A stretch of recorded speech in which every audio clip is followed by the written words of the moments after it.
This is a provocative scene, a provocative portrayal in your movie, and it is true. But as you said, it's been suppressed. It's not been taught. It's not widely known. Even today, one of the greatest tricks in modern day America has been the Democrat Party shifting away the blame from themselves as the true segregationist and racist to the Republican Party, when in fact, as you just mentioned, every Democrat in the South, everybody who shut a university door, turned a fire hose and the dogs on African Americans was a Democrat. They were the segregationists, and they've been able to erase that. Now, we live in an era where the left and much of the media tries to draw a connection between Donald Trump and Hitler or George W. Bush and Hitler.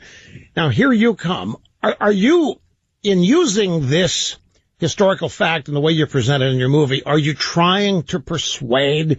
Are you trying to get people's attention? So what are you hoping people's reaction, not just the whole film, but that specific scenario you just described is? Well, Rush, what I'm trying to do is to educate, and I'm actually trying to challenge the left and draw them into a debate, which they are scared to do. But I do it not really just by arguments. I also do it, in a sense, through investigative journalism, and I'll tell you what I mean. The left has been saying ever since the Charlottesville rally, the infamous white supremacist rally in Charlottesville, that these white supremacists, these white nationalists are right-wingers. And this is a very valuable and important argument for the left because, think about it, the Democratic Party has been the party of slavery, of segregation, of Jim Crow, of racial terrorism, of the Ku Klux Klan, of opposing the civil rights movement. So what the left gets is a get-out-of-jail-free card because they're able to say, yeah, but look at the white nationalists here right now. They're wearing Trump hats. They're right-wingers. And it is this elephant in the living room that I actually crush in the movie because I show, both in the book, the accompanying book and the movie Death of a Nation, that these white nationalists have a deep history of left-wing activism. Jason Kessler, the organizer of the Charlottesville rally, Obama activist, Occupy Wall Street guy. Now, how many Obama activists are white supremacists? Something is really fishy here, and the media knew about this. It was on the Southern Poverty Law Center website, but the media suppressed it because it was inconvenient to their narrative. They wanted to peg the white supremacist tail on the Republican elephant. In the movie, I have a riveting interview with the poster boy of white supremacy, Richard Spencer, and it becomes very, very clear in this interview that this guy is not only a left-winger, he's on the far left. I mean, I asked him, do you think all men are created equal? No. Do you think our rights come from God? No. Where do our rights come from? The state. So this is a guy who wants an all-powerful state. And then I asked him, what do you think of Reagan? Terrible president.